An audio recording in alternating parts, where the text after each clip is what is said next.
একই রকমের কয়েন দেখতে পাচ্ছেন তিনটে, উপরে দুটো হচ্ছে স্টিলের, আর এটা কপার ও নিকেল, এই ধাতু দিয়ে কিন্তু এই কয়েনটা তৈরি করা যায়, এগুলো স্টিলের। প্রথম স্বতন্ত্রতা সংগ্রাম, the first war of the independence, 1857 এবং 2007।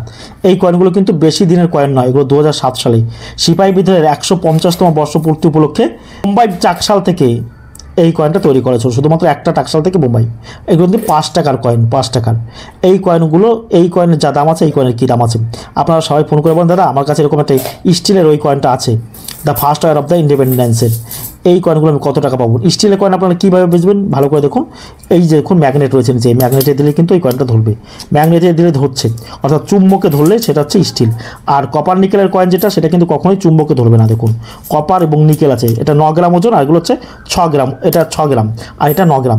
এখন এই কয়েনটা যদি আপনাদের কাছে থাকে, এই কয়েনের জন্য আপনার 8,000, 9,000, 10,000, 12,000, 13,000, 15,000 টাকা কিন্তু পেতে পারেন প্রতি পিস।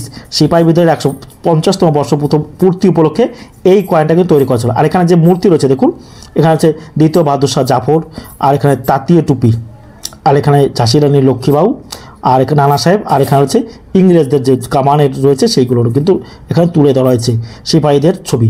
এই রকম কয়েন যদি আপনাদের কাছে থাকে, এই কপার নিকেলের, আর এক্সট্রা দেখুন, এই যে ভালো করে দেখুন, এই কয়েনটা আপনারা আমাদের কাছে বিক্রি করতে পারবেন। এই কয়েনটা কিন্তু রেয়ার ক্যাটাগরির কয়েন।